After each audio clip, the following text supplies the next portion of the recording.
Rabbi Chanina and the Rock, Essex 2, verse 12. Rabbi Yosai said, "All your deeds should be for the sake of heaven." Avot chapter 2, verse 12.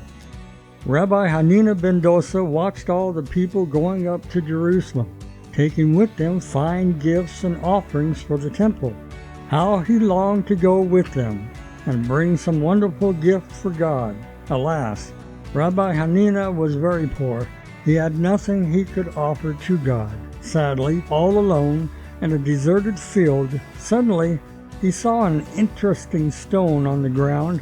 It was very large and beautiful.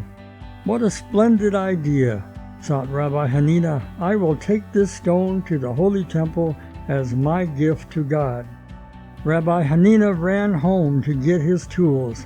He cut the stone and polished it till its colors shone beautifully. At last it was fit to decorate the holy temple. But how would he ever get it there? He looked for someone to help. He would need 5 strong men to carry it, and they would have to be paid.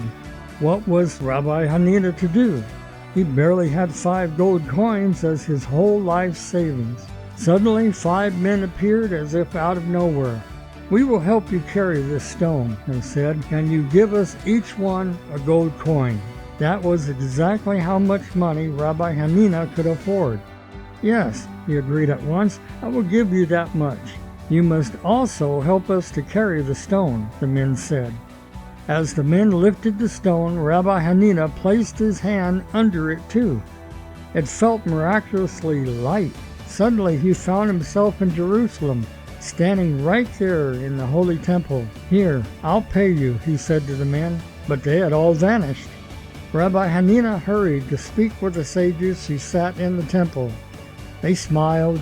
"Those men must have been angels sent to help you," they said. So Rabbi Chanina gave the money to poor Torah students instead and thanked God for helping him.